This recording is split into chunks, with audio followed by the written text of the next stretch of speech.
ಜೀವನಕ್ಕೆ ಅಂತ ಒಂದು ಚಿಕ್ಕದಾಗಿ ಒಂದು ಹೋಟೆಲ್ ಮಾಡಬೇಕು ಅಂತ ಮಾಡಿದ್ವಿ. ಕಷ್ಟ ಆಗುತ್ತೆ ಅಂದ್ಬಿಟ್ಟು ನಾನು ಮತ್ತೆ ನನ್ನ ಜೊತೆ ಒಬ್ಬ ಸ್ಟಾಪ್ ಹಾಕೊಂಡು ಕೆಲಸ ಓಪನ್ ಮಾಡಿದೆ. ಸ್ಟಾರ್ಟ್ ಮಾಡಿದಾಗ ಇವತ್ತು ನನ್ನ ಹತ್ರ ಒಂದು 50 ಜನ ಉಳಿದಿದ್ದಾರೆ.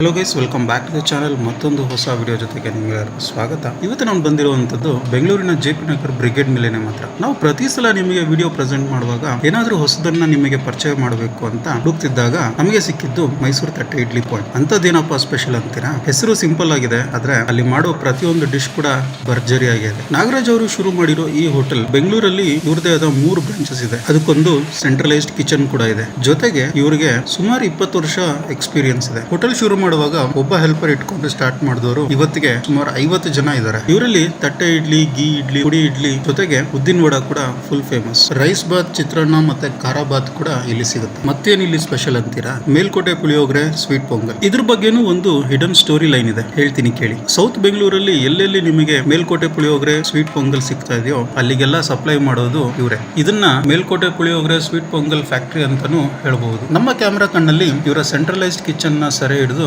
ನಿಮಗೆ ಪ್ರೆಸೆಂಟ್ ಮಾಡ್ತಾ ಇದೀವಿ. ಇನ್ನೂ ಕೂಡ ನಮ್ಮ ಚಾನೆಲ್ ನ ಸಬ್ಸ್ಕ್ರೈಬ್ ಮಾಡ್ಕೊಂಡಿಲ್ಲ ಅಂದ್ರೆ ಈಗಲೇ ಸಬ್ಸ್ಕ್ರೈಬ್ ಮಾಡ್ಕೊಳ್ಳಿ. ಹಾಗೆ ವಿಡಿಯೋ ಸಖತ್ ಇಂಟ್ರೆಸ್ಟಿಂಗ್ ಆಗಿದೆ, ಸ್ಕಿಪ್ ಮಾಡಿದಿರಾ ಫುಲ್ ನೋಡಿ. ಈಗ ವಿಡಿಯೋ ಕಂಟಿನ್ಯೂ ಮಾಡೋಣ ಬನ್ನಿ.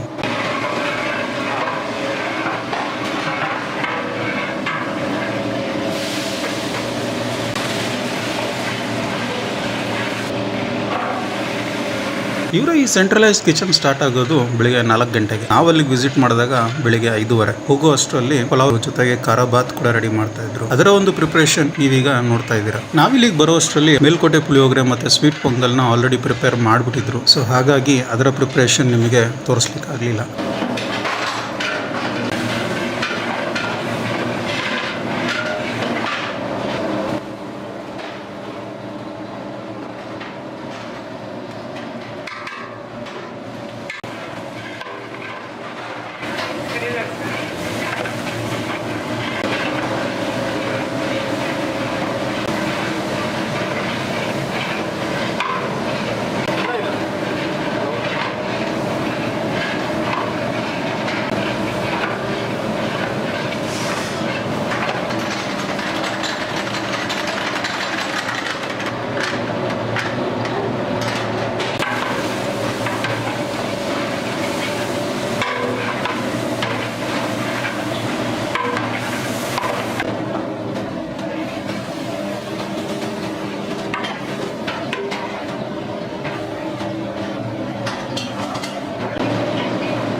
ಇವರ ಸೆಂಟ್ರಲೈಸ್ ಕಿಚನ್ ನೋಡಿದ್ದಾದ್ಮೇಲೆ ನಾವು ಸೀದಾ ಹೋಗಿದ್ದು ಮೈಸೂರು ತಟ್ಟೆ ಇಡ್ಲಿ ಪಾಯಿಂಟ್ ಹೋಟೆಲ್ಗೆ. ಇಲ್ಲೂ ಕೂಡ ಒಂದು ಸಣ್ಣ ಕಿಚನ್ ಇತ್ತು. ಇಲ್ಲೇನಪ್ಪ ಮಾಡ್ತಾ ಇದ್ದಾರೆ ಅಂತ ಹೇಳಿದ್ರೆ ಇಡ್ಲಿ ಮತ್ತೆ ವಡೆ ಇಲ್ಲೂ ಕೂಡ ಮಾಡ್ತಾರೆ. ಅಷ್ಟೊತ್ತಿಗೆ ಕ್ರೌಡ್ ತುಂಬಾ ಜಾಸ್ತಿ ಆಗ್ತಾ ಇತ್ತು. ಇನ್ನೇನು ಓನರ್ನ ಮಾತಾಡಿಸ್ಬಿಡೋಣ ಅಂದ್ಬಿಟ್ಟು ಅವ್ರನ್ನು ಕೂಡ ಮಾತಾಡಿಸ್ತೀವಿ.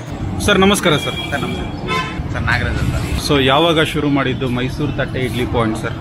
ಸರ್ 1 ಮಂತ್ ಆಯಿತು. ಇದಕ್ಕೂ ಮುಂಚೆ ನಂದು ಸೌತ್ ಇಂಡಿಯನ್ ಅಂದ್ಬಿಟ್ಟು JP Nagar ಬಿಸ್ನೆಸ್ ಮಾಡಿದ್ದೀನಿ. ಓಕೆ. ಅದೊಂದು 5 years ಆಗಿದೆ. ತುಂಬ ಚೆನ್ನಾಗಿ ನಡೀತದೆ. ತುಂಬಾನೇ ಫೇಮಸ್ ಅಂದ್ಕೊಳ್ಳಿ. ಸೊ ಅಲ್ಲಿಗೂ ಇಲ್ಲಿಗೂ ಡಿಫ್ರೆನ್ಸ್ ಏನಿದೆ ಸರ್? ಅಲ್ಲಿ ಟೋಟಲ್ ಮಾಮೂಲಿ ಹೋಟೆಲ್ ಇಡ್ಲಿ ದೋಸೆ ಅದು ಇರುತ್ತೆ. ಓಕೆ. ಇಲ್ಲಿ ಬರೀ ಇಡ್ಲಿ ಕಾನ್ಸೆಪ್ಟ್. ಇಡ್ಲಿ ಮತ್ತೆ ಪುಳಿಯೋಗರೆ ಹೈಲೈಟ್ ಮಾಡೋಣ ಅಂದ್ಬಿಟ್ಟು ಇಡ್ಲಿ ಮತ್ತೆ ಪುಳಿಯೋಗರೆ ಎರಡನ್ನ ಹೈಲೈಟ್ ಮಾಡ್ತಿದ್ದೀನಿ. ತಟ್ಟೆ ಇಡ್ಲಿ ಅಂತ ಮಾಡಿದ್ದೀವಿ. ತಟ್ಟೆ ಇಡ್ಲಿ 3 ಥರ ಮಾಡ್ತೀವಿ. ಒಂದು ಮಾಮೂಲಿ ನಾರ್ಮಲ್ ತಟ್ಟೆ ಇಡ್ಲಿ, ಇನ್ನೊಂದು ಗೀ ಗೀ ಇಷ್ಟಪಡ್ತಾರಲ್ಲ, ಅದು ಗೀ ತಟ್ಟೆ ಇಡ್ಲಿ ಅಂತ ಮಾಡಿದ್ದೀವಿ. ಇನ್ನೊಂದು ಪುಡಿ ಇಡ್ಲಿ ಅಂತ ಮಾಡಿದ್ದೀವಿ. ಓಕೆ. ಗೀ ಮತ್ತೆ ಪುಡಿ ಮಾಡ್ತೀವಿ. ಸೊ ಅದ್ರ ಜೊತೆಗೆ ನೀವು ಮೇಲ್ಕೋಟೆ ಪುಳಿಯೋಗರೆ ಮತ್ತೆ ಸ್ವೀಟ್ ಪೊಂಗಲ್ ಕೂಡ ಮಾಡ್ತಿದ್ದೀರಿ ಅಂತ ಕೇಳ್ಪಟ್ಟೆ. ಸೊ ಪುಳಿಯೋಗರೆ ಮಾಡಿದ್ಮೇಲೆ ಸ್ವೀಟ್ ಪೊಂಗಲ್ ಇರಲೇಬೇಕು ಹಂಗಂತೀರಾ? ಮೇಲ್ಕೋಟೆ, ಅದರಲ್ಲೂ ಎಸ್ಪೆಷಲಿ ಮೇಲ್ಕೋಟೆ ಡಿಫ್ರೆನ್ಸ್ ಏನಿದೆ ಸರ್ ನಾರ್ಮಲ್ ಪುಳಿಯೋಗರೆಗೂ ಮತ್ತೆ ಮೇಲ್ಕೋಟೆ ಪುಳಿಯೋಗರೆಗೂ? ತುಂಬ ಡಿಫ್ರೆಂಟ್ ಇದೆ. ಹೌದಾ?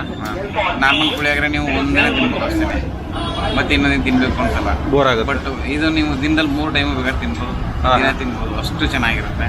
ಓಕೆ. ನಾನು ಸುಮ್ಮನೆ ಬಿಸ್ನೆಸ್ ಆಗಲಿ ಅಂತ ಹೇಳ್ತಲ್ಲ, ಬಟ್ ರಿಯಲ್ ಎಷ್ಟೊಂದು ಚೆನ್ನಾಗಿರುತ್ತೆ, ಬಂದವರೆಲ್ಲ ಹೇಳ್ತಾರೆ. ಓಕೆ.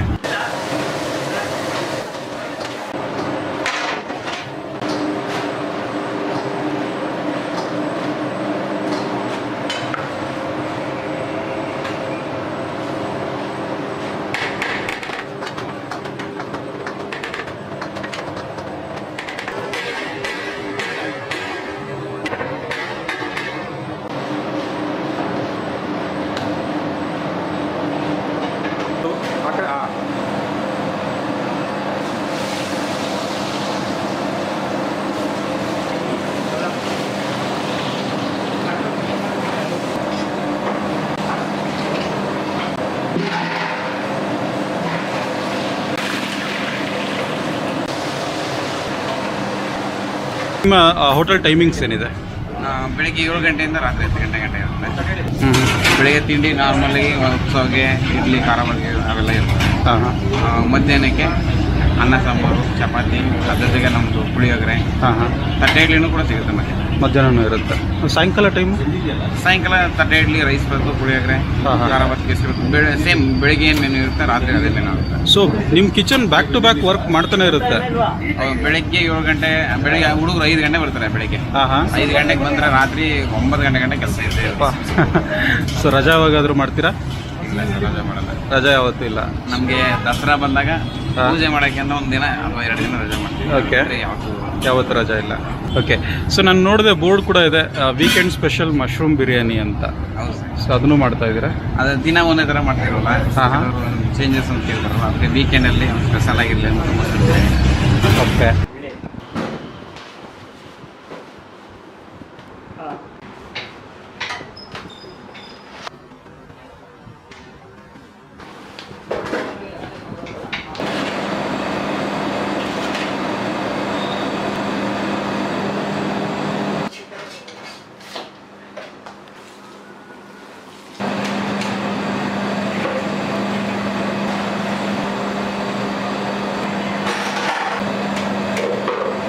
ನಿಮ್ಮ ಸೆಂಟ್ರಲೈಸ್ಡ್ ಕಿಚನ್ ನಾನು ನೋಡಿದೆ ಆ್ಯಕ್ಚುಲಿ, ತುಂಬ ನೀಟಾಗಿ ಹೈಜೆನಿಕ್ ಆಗಿ ಮೇಂಟೈನ್ ಮಾಡ್ತಾ ಇದ್ದೀರಾ.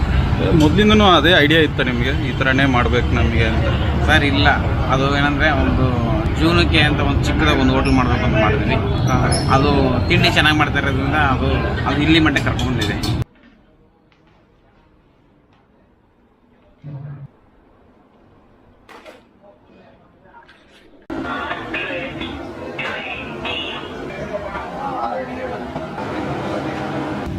ನಿಮ್ಮ ಜರ್ನಿ ಹೇಗೆ ಸ್ಟಾರ್ಟ್ ಆಯ್ತು ಸರ್? ಮೈಸೂರಿಂದ ನೀವು ಬೆಂಗಳೂರಿಗೆ ಬಂದ್ರಿ?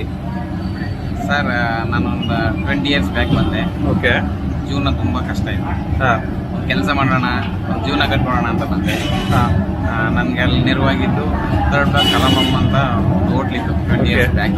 ಓಕೆ ಅದು ಅಯ್ಯಂಗಾರ್ ಓನರ್ ತುಂಬ ಒಳ್ಳೆಯವರು. ಅವ್ರು ನಮಗೊಂದು ಕೆಲಸ ಕೊಟ್ಟರು. 15 ವರ್ಷ ನಾನು ಅವ್ರ ಹತ್ರನೇ ಕೆಲಸ ಮಾಡ್ತಾಯಿದ್ದೆ. 15 ವರ್ಷ ಒಂದೇ ಕಡೆ. ಓಕೆ. ನಾನು ಸಣ್ಣ ಕೆಲಸಕ್ಕೆ ಸೇರಿಕೊಂಡೆ. ಅವರು ನನ್ನ ಸ್ಟೆಪ್ ಬೈ ಸ್ಟೆಪ್ ಬೆಳೆಸಿದ್ರು. ನಾನು ಅಲ್ಲಿ ಕೌಂಟ್ರು ಇನ್ಚಾರ್ಜ್ ಆಗಿದೆ, ಮ್ಯಾನೇಜರ್ ಆಗಿದೆ. ಟೋಟಲ್ ಹೋಟ್ಲನ್ನ ನಡೆಸುವಷ್ಟು ಒಂದು ಶಕ್ತಿ ತುಂಬಿದ್ರು ಅವರು. ಓಕೆ. ಅವರು ಕೊಟ್ಟರೆ ಅನುಭವನೇ ನಾನು ಇದೊಂದು ಹೋಟ್ಲ್ ಮಾಡೋಕ್ಕೆ ಕಾರಣ. ಇವತ್ತಿಗೆ ನಿಮ್ಮ ಹತ್ರ ನಿಮ್ಮ ಕಿಚನ್ ಆಗಲಿ ಅದು ಇಲ್ಲೆಲ್ಲ ಸೇರ್ಕೊಂಡು ಎಷ್ಟು ಜನ ಇದ್ದಾರೆ ಇವತ್ತಿಗೆ? ಸರ್ ನಾನು ಒಂದು 5 years ಆಯಿತು ಹೋಟ್ಲ್ ಮಾಡಿ. ನಾನು ಅವಾಗಿಂದ ನಾನು ಕಷ್ಟ ಆಗುತ್ತೆ ಅಂದ್ಬಿಟ್ಟು ನಾನು ಮತ್ತು ನನ್ನ ಜೊತೆಗೆ ಒಬ್ಬ ಸ್ಟಾಪ್ ಹಾಕೊಂಡು ಕೆಲಸ ಓಪನ್ ಮಾಡಿದೆ. ಸ್ಟಾರ್ಟ್ ಮಾಡಿದಾಗ ಓಕೆ. ಇವತ್ತು ನನ್ನ ಹತ್ರ ಒಂದು 50 ಜನ ಉಳಿದಿದ್ದಾರೆ. 50 ಜನ ಇದ್ದಾರೆ. ಇಲ್ಲಿ ಬೆಂಗಳೂರಲ್ಲಿ 2 ಕಡೆ ಇದೆ. ಓಕೆ. JP ನಗರ ಒಂದು ಇದೆ, ಮತ್ತು ಚಾಮರಾಜನಗರಲ್ಲಿ ಒಂದಿದೆ. ಚಾಮರಾಜನಗರ ಸ್ವಲ್ಪ ದೊಡ್ಡದಾಗೆ ಮಾಡಿದ್ದೀವಿ. ಓಕೆ. ಅಲ್ಲೊಂದು 25ರಿಂದ 30 ಜನ ಇದ್ದಾರೆ. ಓಕೆ. ಓಕೆ. ಸೊ ಅದೇ ನಿಮ್ಮ ಈ ಒಂದು ಕಸ್ಟಮರ್ ಬೇಸ್ ಬರೋಕ್ಕೆ ಕಾರಣ. ಖಂಡಿತ ಗೊತ್ತಿರೋಂಗೆ ಹೋಟ್ಲಲ್ಲಿ ಟೇಸ್ಟ್ ಇದ್ದರೆ ಬಿಸ್ನೆಸ್ ಎಲ್ಲಿ ಗಂಟೆ ಬೇಕಾದ್ರೆ ಬೆಳೀತೆ. ಅದೊಂದು ಸತ್ಯ ನಾನು ತಿಳ್ಕೊಂಡಿದ್ದೀನಿ. ಖಂಡಿತ. Thank you.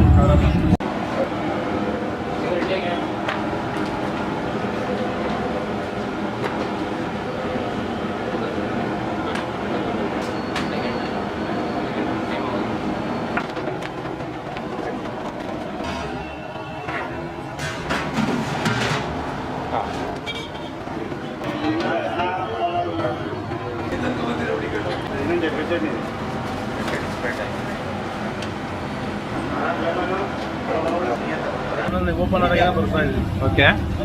ತುಂಬಾ ಚೆನ್ನಾಗಿದೆ, ಟೇಸ್ಟ್ ಚೆನ್ನಾಗಿದೆ.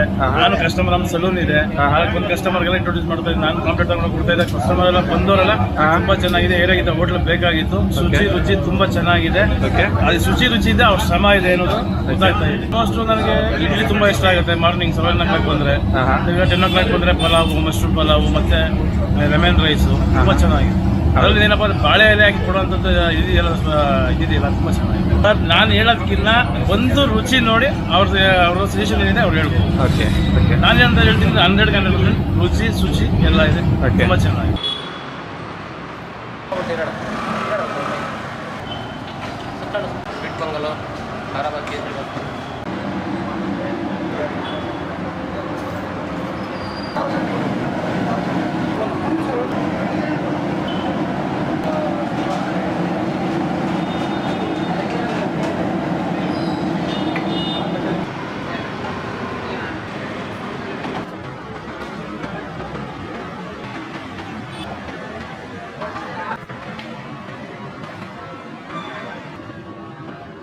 ನಾನಿಲ್ಲಿ ಫಸ್ಟ್ ಟ್ರೈ ಮಾಡಿದ್ದು ಗೀ ಪುಡಿ ಇಡ್ಲಿ. ಇಡ್ಲಿಗೆ ಪುಡಿ ಹಾಕ್ಬಿಟ್ಟು ಮೇಲ್ಗಡೆ ನಂದಿನಿ ತುಪ್ಪ ಸುರಿತಾ ಇದ್ರು. ಗೀ ಪುಡಿ ಇಡ್ಲಿ ಸೂಪರ್ ಆಗಿತ್ತು. ಇಡ್ಲಿ ಮಾತ್ರ ಸಖತ್ ಸಾಫ್ಟ್ ಆಗಿತ್ತು. ಆ ಟೆಕ್ಸ್ಚರ್ ಕೂಡ ನೆಕ್ಸ್ಟ್ ಲೆವೆಲ್ ಅಂತಾನೆ ಹೇಳ್ಬೋದು. ಆಮೇಲೆ ತಗೊಂಡಿದ್ದು ಪುಳಿಯೋಗರೆ ಮತ್ತೆ ಸ್ವೀಟ್ ಪೊಂಗಲ್. ಅದಂತೂ next level taste. Original Melkote puliyogare ಮತ್ತೆ ಸ್ವೀಟ್ ಪೊಂಗಲ್ ಹೆಂಗಿರ್ಬೇಕು ಪಕ್ಕ ಪರ್ಫೆಕ್ಟ್ ಆಗಿ ಹಂಗೆ ಇತ್ತು. ನೀವ್ ಯಾರಾದ್ರೂ JP ನಗರ್ ಸುತ್ತಮುತ್ತ ಇದ್ರೆ ಖಂಡಿತ ಈ ಹೋಟೆಲ್ ನ ಮಿಸ್ ಮಾಡ್ಕೋಬೇಡಿ. ಹೋದಾಗ ಪುಡಿ ಇಡ್ಲಿ, ಮೇಲ್ಕೋಟೆ ಪುಳಿಯೋಗರೆ ಮತ್ತೆ ಸ್ವೀಟ್ ಪೊಂಗಲ್ ನ ಯಾವುದೇ ಕಾರಣಕ್ಕೂ ಮಿಸ್ ಮಾಡಬೇಡಿ. ಮತ್ತೆ ನಾನು ನಿಮ್ಗೆ ಸಿಗ್ತೀನಿ ನೆಕ್ಸ್ಟ್ ವಿಡಿಯೋದಲ್ಲಿ. ಅಲ್ಲಿವರೆಗೂ ಟೇಕ್ ಕೇರ್, ಬಾಯ್.